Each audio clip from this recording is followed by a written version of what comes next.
Echo available for playback nearby.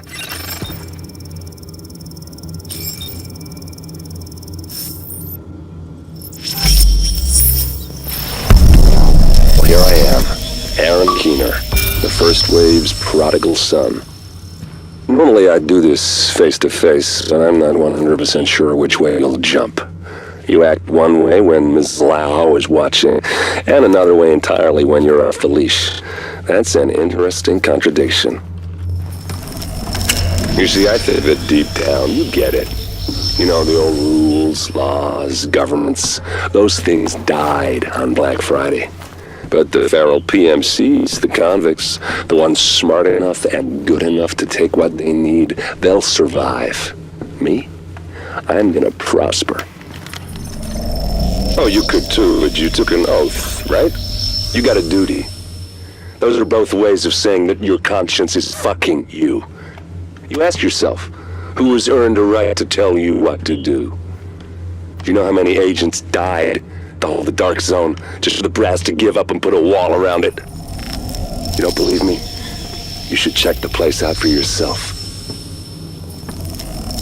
But the people you're working for, they're irrelevant now. Amherst changed how the game is played, and I have got the vision to win. I got Chernenko, I got a DNA printer, and a very interesting recipe book. I'm gonna write my own rules.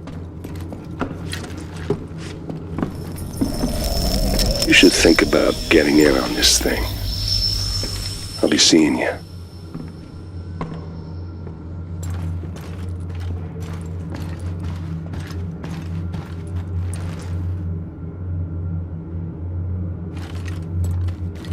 Agent, the information you found in that lab was the crown jewel.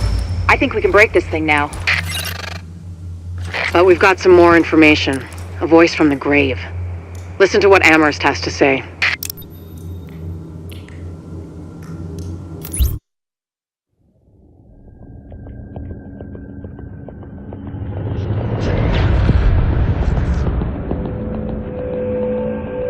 What you're looking at is the smallpox virus, one of the deadliest pathogens on the planet.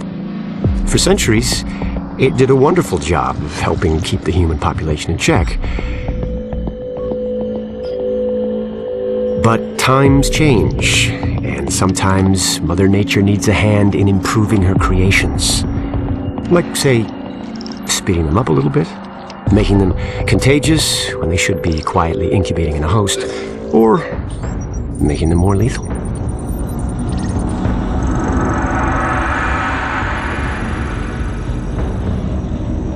I didn't come up with the approach on my own.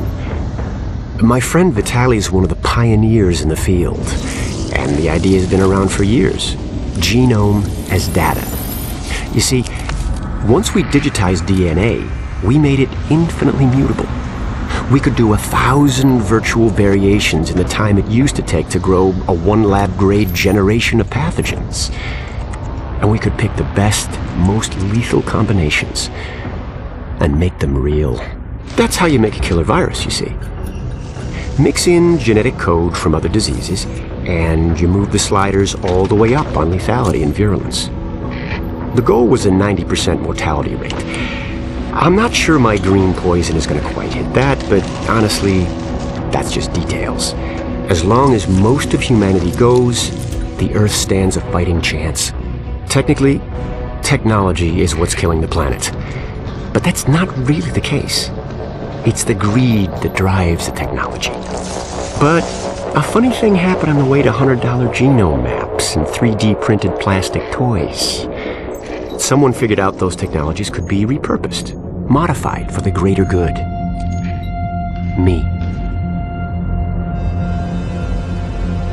Now, my virus is going to do what nature's always done. Decide who lives and who dies. And if nature decides I die, then I die.